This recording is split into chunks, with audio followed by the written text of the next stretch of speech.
I'm Soumya Suryanarayanan. I'm the Managing Director at Avishkar Capital. I would like to welcome you to the new edition of Adda with Avishkar Capital. I have with me Raksha and Vinay, who are the co-founders of GoDesi. They are trying to build a very successful homegrown brand for Indian snacks, and I'm very delighted to have them join us for this Adda with Avishkar Capital. Welcome to both of you. Thank you, Thank Soumya. you so much. Are you excited? Yeah, Super excited. Okay. Vinay, I'm going to start with you. Sure. So, everybody knows the story of how you went on a trek and then you found the jackfruit, candy. Also, nobody probably knows that, you built like a deep, working in ITC, a deep branding and marketing experience. How did that pan out for you in starting GoDesi? And did you have to unlearn a few things to actually start GoDesi? No, I think a lot of my corporate experience, or actually all my corporate experience, is from ITC. So what I learned from ITC is the processes and systems that they put in place, right? Like how does such a large organization eventually move from one step to another? How do they make decisions? What are the guardrails which are required to make a long-lasting brand? So a lot of my understanding of processes and systems comes from ITC, and I think that has helped us in good stead in making robust processes which enable us to scale, right? You can have a great product, you can have great marketing, you can have great branding, but if you don't have processes, then things leak, and once things leak, then you can't scale. So that is one thing that I learned. I also learned my initial leadership style I basically honed my leadership style at ITC.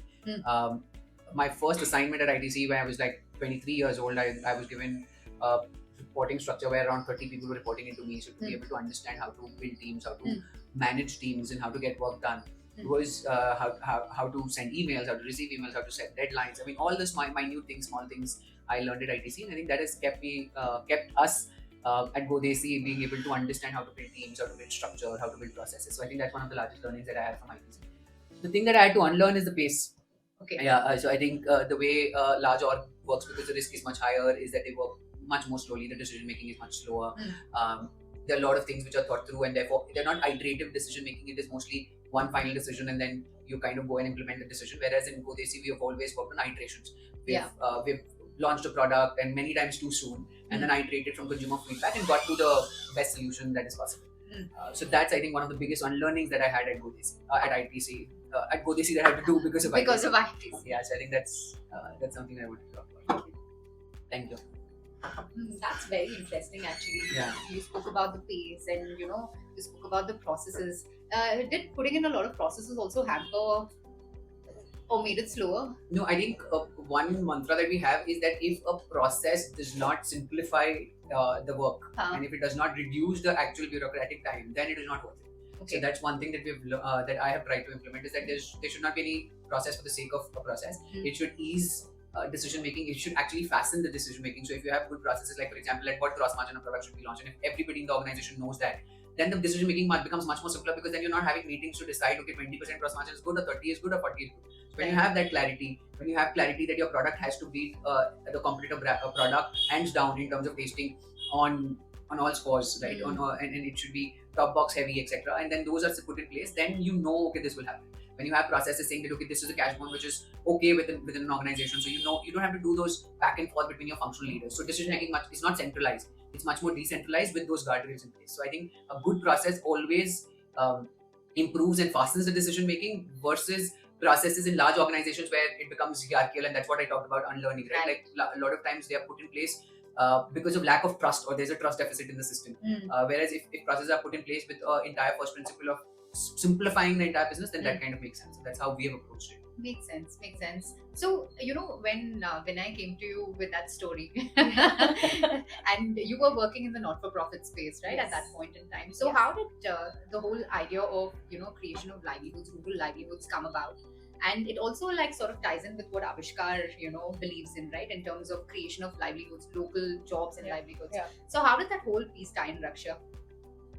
So I think when Vinay came to me with the entire idea of GoDesi, first it was never that we wanted to start this. It was just by chance. So it was never like, okay, you have to join this, that we're going to make this and build this up. So it was always by chance that I just happened to work with him, and then we started it off. But when I was working in the not-for-profit space, I think one thing that I realized that you have to really work on ground to Mhm. understand what the problems and challenges these people face, and then try to solve it um, uh, with a outcome focus, right? What Mm. happens most of the time is when we're working with NGOs, the policies or the work that we do, it just remains at a policy level, and it never really has an impact on the livelihoods of the people or their living standards. So what stood out for me is that when I work with these people, what's the impact that will be, and hence I happened to join him, and then started this off together. So yeah, That's yeah. also very Yeah. interesting. She didn't have too much choice, I think. So now that you're looking at closer to a 100 crore company right now, so with all the standardization you're putting in place, right? You have to have faster turnaround times. Do you think it's going to impact the rural livelihoods in any way? And how do you sort of the urban consumer? How do you take the story back to an urban consumer? I think definitely no for the first question in terms of whether our pace or our scale will impact the livelihoods. Definitely no. I think our entire backend has always been our moat, and that would always remain as is, right? And I mean, in terms of fastening the process or scaling things up, I think what the mechanization will only help in getting the efficiencies that we need to have as an org, but not to sort of sideline the work of the rural women or the farmers that we procure from. So I think that has never been our aim, and that's never been our it's never been a trade-off. I would say it's never like, okay, this or that. It's always been like, okay, if we build this, then it will build this eventually. Correct me if I'm yeah. wrong. You're one of the companies, that does all the production and manufacturing in-house, right? At Yeah. this scale. Yes. Most of them use a contract manufacturer in the background. Yeah. That's very commendable. Thank you. So please continue. I think the mechanization will only help us get our productivity up, and not worry about the supply part of things, but never to hamper any of their livelihoods. Livelihoods, Yeah. is it? Yeah. And for how sure. do you take this back to the consumer? Does the consumer even care? Maybe you see, I don't think the consumer cares or needs to care. The reason I'm saying is that eventually consumers are transacting with a business to solve a particular problem. Right now, if that solving a problem is, say, having a sweet after dinner, then if you're not giving a good sweet, but saying that hey, I employ 100 women from rural India, but I give you a crappy sweet, that doesn't work. The first is you need to solve the problem, and then the rest of the entire hoopla comes into place, right? So impact, the burden of impact should not be on the consumer. The burden of impact is on us. And the impact, how we see it is that how does this impact actually lead to delivering more value to the consumer? So if I use women and direct women from, and if I locally source and I get fresher tamarind, a fresher jaggery, then the product comes out good. When the product comes out good, I get more consumers. When I get more consumers, I'm able to employ more people. So it's more like an input to the entire process rather than an outcome, and hence I don't need the consumers to really care about it. The authenticity of the entire brand also comes from the fact, and that will eventually rub off in the long run. So I mean, you trust Tata because of the legacy it has built. It's not the other way around. Right? It is never the other way around. Right? Okay, because it did the right things and the trust was built, but it was not the other way around. You start with trust and say, hey, now I'll do the right thing. So it's that we try and not put the horse before the cart. So that's how we see it. Okay, that's very interesting. Again, the other thing, on the reaching the consumers itself, right? Now D2C brands need to be omni-channel. Yeah. So how is that working out for you in terms of your own distribution? Do you have like multiple challenges? Did the supply chain break at any point? So see, I think before even online or D2C became a buzzword, we, or at least I can proudly state the fact that at Godesi we never tried to go with the fad, right? Okay, today everybody sells on website, so we'll sell on the website. Everybody's selling on Amazon, we sell on Amazon. Everybody has now a store, and then we'll have a store. Everybody is now on e-commerce. So our thought process was that where is the consumer? Where does he need us? And how can we reach those consumers the most profitable and sustainable manner? And that's kind of guided our choices. So during COVID, it was our own website, so we went and scaled up our website. Post-COVID, it was Amazon, Flipkart, so we scaled that. Now it is quick commerce, so we're scaling that. And on the back of it, we are also building our offline channels. As you know, we are available in more than 20,000 outlets today. Yeah. Plus, we have almost 70 kiosks on all arterial roads around Bangalore. So on the back of it, we are building these other channels, which can become in the longer run modes, because these are the channels which we are going to own, and they compound with time. Whereas other channels which enable us to grow much faster and reach much more consumers and make the distribution much more democratic, like quick commerce and D2C, we are anyways investing as the industry trends move that way. So that's how we look at our decision making on the channels that we operate in. Got it. So, one is of course the channel, right? When we talk about, you're talking about reaching the consumers. But really from the back end, Raksha, from the supply chain perspective, right? I know you also work with a lot of farmers and try to, build that whole micro entrepreneurship as well there. Can you give an example? I know you have a wonderful story to share of this farmer who built this business from scratch. For Jaggery. Yes. Yeah, I mean, I think on the back end as well, I think it's the trust with which you develop, especially when you're dealing with, like, say, micro entrepreneurs or rural entrepreneurs or farmers for that matter, because these guys have been doing that for years now. A third party suddenly comes into the picture and then wants all your stock. Like, how do you sort of keep the trust going and then they supply to you? I think that's very important when you're looking at the back end part of it. So coming to the story, I mean, this Jaggery farmer, we happened to find him because we wanted to standardize our pops, and Jaggery being the main raw material for it, we had to figure out what kind of Jaggery would work and who would be my supplier if I take it directly from the farm. I mean, it has to be directly from the farm rather than from the traders, because I can't keep changing my Jaggery every now and then. So we were just in Mandya region, which is one of the highest sugarcane producing region in Karnataka, and we happened to find this farmer, and he was doing a conventional Jaggery making process, but with our support, and he's been able to standardize a lot of things. So now he knows the sugar level of every sugarcane that he purchases from different farmers around him, and now then he processes the Jaggery for us. So he checks the bricks level. I mean, things like bricks and things which he didn't know and didn't understand, for him to sort of know that and put that in every Jaggery lot which comes to us, it itself was like a big thing for us, right? So that was and then he standardized the entire unit, because of which we currently procure almost 35 tons of Jaggery from him, and it's been almost 6 years with so many ups and downs in the sugarcane, the entire crop, right? Because like summer seasons, you have big shortage of sugarcane because all the sugar factories end up taking the sugarcane from the area. But he's been supplying to us consistently without any gaps, and that's all because of the trust that you develop over time. Because I mean, when he was in need, we supported him, and then whenever we are in need, he always has been behind our back. I think Gogesi also helped him design the whole place, right? The unit, the unit itself. I've visited. So it's very impressive. It's so a lot of quality standardizations that we had to do in terms of putting a fly catcher, putting curtains, and having a different room for packaging. So all of these things, I think he's learned it from us, and it's very impressive to even see him growing up to this level and then supplying to us consistently. So, that's such a wonderful story, because I've been to the farm. I've seen it's like super clean, and everybody's working, and he's so like happy and lively. The whole place is so happy and lively. And I mean, it's wonderful. Always treats you with like tender coconut directly from the trees. Actually, super. So thank you for sharing that. So your journey, right, has been through a lot of ups and downs, right? Now you've also raised about $10 million, and you have a whole bunch of investors. Do you think that is sort of helping you grow, or is it sort of somewhere putting in those challenges for you? So how do you see the whole thing panning out? I mean, even off camera, I was telling you, I think we have been extremely lucky with the kind of investors that we've got.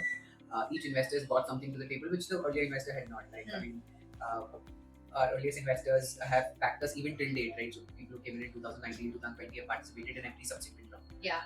There are investors on our cap table who help us with a very deep understanding of the consumer brand sector. So they have helped us understand how to build a consumer brand. They have a lot of companies in their portfolio which can give us a flavor of what it takes to go from X to B. So that's more about consumer brand. You guys have helped us understand how to build an institution, right? So I mean, how to build an institution, right from simple things like audit, internal audits. We went really hard on that. But in hindsight, all these kind of help us understand, okay, why are these important, and how can, like, in terms of just pure the rigor and diligence, right, which helps us understand, okay, this is what it takes to grow from one level to another level, and then therefore you make sure that you are much better on compliance, you're much better on your basic structure. How do you run good board meetings, effective board meetings? Before that, we had not run really great board meetings. That's something that we've learned from you guys. So I think like there are multiple. All the investors have got something on the table which have really helped us. So I think at no point I don't think we have faced, and luckily we have been left to do what we do best, or what we at least think that we know best, is just to run the business and basically just provide guidance whenever we go off the path. So I think that's where the investors have come in. So I think we've been really lucky. without having to choose investors, right? A lot of people say choose investors, but you haven't really gone ahead and chosen investors. I think it's easier said than done. Like when you have like 20 top trees, then you can choose investors. Yeah. Without having to choose investors, we've really got good investors. So I think something is working right for us. That's great. I That's think it's actually also a a good thing. validation of the work that we do, right? Right. Like some external validation in terms of, okay, you're doing good. So I think that's also important. Yeah. So actually now as you're scaling, right, what is the version of GoDesi you don't want to build accidentally? Is there a version you don't want to like build? I think it's the version that we know. It's a little hard question, but I was just thinking about it. And I've always gone in large yeah. offices and said that, okay, this is not what you want to see. okay. I just those large, big offices with rows of tables and just people run like behind their systems. That is something that we don't want to build. We want energy, we want life and therefore you will see this in this office, in our office also. That's impersonal nature of a large organization is definitely what I do. That's something I'm very clear about. I hope we don't go down that path, but yeah. Okay. Yeah. So the other question I had was, the version you don't want to build. And when you started early on, right after ITC and right after your NGO, like when you started off, what did success look like to you then? Versus, what does it mean? Success mean to you now? Versus what it will mean in the future? Has that changed, evolved over a period of time? Yes, of course, it has evolved over a period of time. I think that time success was maybe just selling, your pops and the shops accepting you and knowing that consumer is willing to pay for your products. I think that itself was success. I mean, that is even now that we're selling and we're growing as an organization. But definitely, I think in terms of for me, that time it was okay that people are ready to join us and be with us, and I think it still stands the same that people are willing to grow an organization because we are at that stage where the speed of which the organization is growing is quite intense, right? So I think people sticking to us and helping this, the aim of Desi products going global, I think that is success for me, to be really honest. Like, even the workers at the back end, like sticking to us for almost 7-8 years now, and at the same time the team itself, like having those people still with you, I think that itself is a good success Measure story of for success, us. Yeah. Okay. What about you, Vinay? Since it was a very iterative journey for us, I mean, at different milestones, success meant different things. At this point of time, I think the only thing which I think about is that how does this outlive us, right? So I think that's the most critical part of it. And I think rest of it, if we build the business right from taking care of our team, taking care of our employees, taking care of the consumers, and giving them the right products, etc. I think, and that in itself becomes a way to make GoDesi last longer and longer than us. So I think that's what success would mean to me. And if GoDesi ends up inspiring another set of regional brands come up and build something which makes regional products and Desi products go global, I think that's what we would really. I think I would call that a success. Success, is it? Okay. So as founders, you must be under a lot of pressure, right? And we keep talking about mental health and all that. I know you do a lot of yoga. Is that A true? little bit. Yes. So is that how you calm yourself? Like what does like we keep talking about mental health, right? But how do you handle your pressure on a day-to-day basis? And if there's an upcoming founder, what would you tell the founder not to do or not to worry about? Again, for me, it's about having something apart from your, say like apart from GoDesi that would sort of balance. To be really honest, I don't think this is very stressful or it affects my mental health as such. Like I don't think it is to that extent right now, at least. Okay. So I'm pretty sane that way. And having clear boundaries maybe really helps. Like like okay, this is work and this is not me completely. This is a part of me, and knowing that I have things apart from this, like a family or yoga or anything else that I do is also a part of me. So maybe how do you make everything a part of you but not you completely, and being like agile in terms of how do you switch off, like okay, this is work, this is not work right now, and it's fine to have those ups and downs. Were you always like did this, or have you learned it over a period of time? This is very hard to switch off. Even I find it extremely hard to switch off. I think I've always been this way. Okay. Yeah, I can switch off. Oh wow. Yeah. Wonderful. Not completely. I mean, switch off in terms of like even if it's stressful, like how do you make it easy for you to deal Mm. with, just that, but not like switch off, like okay, I'm not going to focus on that, not that switch off. Yeah. But it's fine, like having that mental state of it's okay, it's gonna pass, like Yeah, it will pass. It's Yeah. water under the bridge. Yeah. It'll flow. Yeah. I mean, it eventually has to pass. Yeah, So yeah. in whichever direction is what you can choose, Yeah. but it will pass. Okay. Vinay. I think very similar to what she I think having other things which are also important to you other than Godesi is I think one of the ways of trying to figure out how do you move from one thing to another. So I think that helps quite a bit. And We both are Pisces. yeah, Okay. these two shall pass kind of thing. And then again, I think I don't take myself too seriously, so that kind of helps. Yeah, obviously there are a lot of stress, and I think I disagree on that part. That I do get stressed quite a bit. And there are a lot of ups and downs, and it does affect my mood, generally.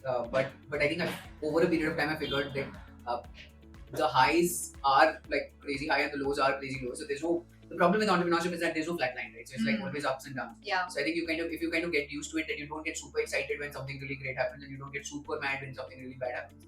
I think that's something that I've learned. Interesting. So, What is the one advice you would give a founder who's like coming up right now? You shouldn't like do also. in terms of mental health, Mental health. I think don't get too happy about a really great thing and don't get too sad about a really bad thing. I think this since it's really a big marathon, Yeah. you have to embrace everything. Right? You have to celebrate your small wins. You have to be sad about things which did not go well because otherwise you will not care. But like not get overtly impacted this way or that. Right. So I think that's one thing. And also talking about the high, right? I know you met Prime Minister Narendra Modi. How did that land internally? I think it landed really. In the moment, obviously, you don't realize that how big this would be. I mean, like I think my LinkedIn and inbox kind of broke that Okay. day, and then like WhatsApp messages, etc., etc. But Yeah.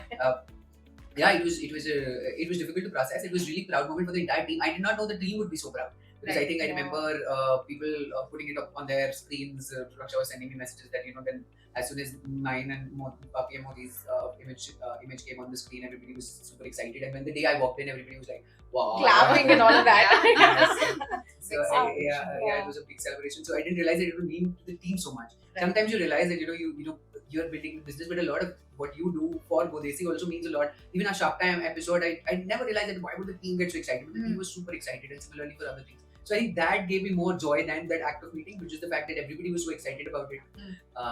And then everybody talks about it in their customer presentations that our founder has met Mr. Modi, etc. So I think that kind of was really For the longest time, actually, that picture was on our Avishkar Capital homepage as well. Oh, We were wow. also like super proud. Yeah. Internally, we were like congratulating, the team. Yeah. So it was super Yeah. awesome. Our families were also very proud. Yeah. I mean, there were so many messages from so many relatives, like, wow. Yeah. So, I mean, you seem to work very well as a team, right? But as siblings, is there any rivalries? Is there something that you don't agree on? And how do you, sort of manage conflict? I think all siblings have some sort of rivalry, right? I mean, every sibling fight. I don't think that's it'd be not normal if we don't fight. Yeah. But we do fight. We do have our arguments. But I think again, the switching off really helps. So when you're in a professional setting, like when you're working here, we would have some disagreements, and at the end, I mean, we would agree to something and then move on from there. But when we're off this, we have a different chemistry altogether. But and grown over a period of time, the chemistry is there. I think it's mostly like almost like if you will see me and Raksha in office and me and Raksha at in a family setting, you will think that these guys are bipolar. like as soon as we walk out of office, it just something switches and something completely changes, and we behave like proper brother and sister. Here we behave like more colleagues and stakeholders of an organization and trying to build something. Yeah. So I think So, in terms of building the whole company, right? Where do you see in the next 5 years? Where do you want to take Godesi? Global. I know you have Anderson on your cap table right now. I don't know if it's a sign you want to take it globally. I think the opportunity in India itself is so huge. And I want to get that absolutely right. Get Indians back to enjoying desi stuff, right? Our vision is that all the Gen Zers are like walking around with a desi product and feeling cool about it, not trying to go after a top chocolate or a kunafa or a turmeric latte or something like that, chai latte. Or a matcha.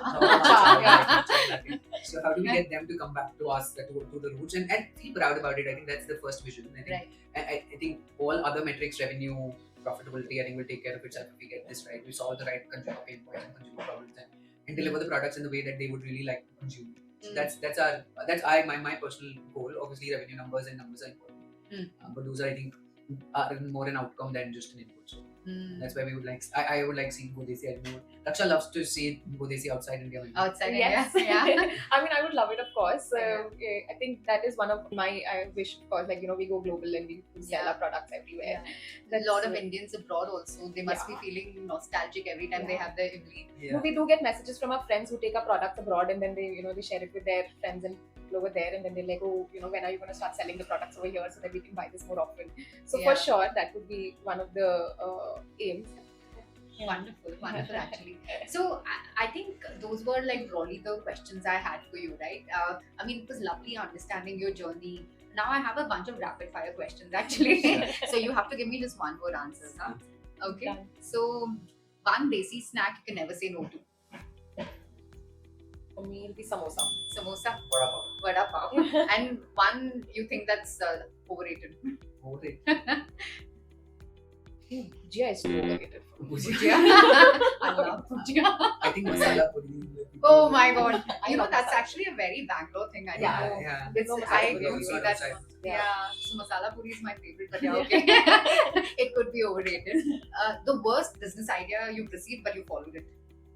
What's business idea? Hmm. No, like in terms of Go Desi, Yeah, followed it to success or followed it to. anything, but you followed No, I think the. worst business idea for me was that I pushed the team to launch a pop called Chowan Crush Pops. Oh my And god. they ended up launching it and I failed Yeah. miserably. If you were stranded on a island and you had to take one Godesi, you know, snack, which one would that be? That's difficult. I mean, pops for sure. I don't think it can be one. My current favorites, it would be the Bhel Puri. Okay. Yeah. Okay. For me, the dark chocolate Kaju Katli and the Desi Pops. Yeah, desi pops. Yeah, both are wonderful. Actually, I love the new range of Bengali sweets also you're introducing. Yeah, it's very good. Okay, last question. So, what is the one thing, biggest fear about Go Desi that you don't talk publicly? Completely, are we supposed to mention it? You can. Then we start launching products for the sake of launching products and not like, like launching B2 products. I think that's the biggest fear. Don't want to lose the innovation edge. Yeah, the Go Desi edge, right? Yeah. You know, but I mean, the fear of shutting down, maybe, Yeah. for some reason. Yeah. Okay. Okay. So, any last, things you want to share? Something, the vision of your company, something for the audience watching. If you want to like share something, one word or one sentence that you believe in truly. Go try our products. Go try our products. If you haven't yet. Make Desi popular. Yeah. Okay. That's our mission statement. Okay, super. Thank you so much for Thank you patiently, so much. Thank you. answering all the questions. I know this was like, very difficult and it was sort of impromptu, most of the questions. But yeah, thank you so much for patiently answering. And thank you again. And this is the episode of Adda with Avishkar Capital. And I hope you like it as well. Thank you. Thank you. Thank you.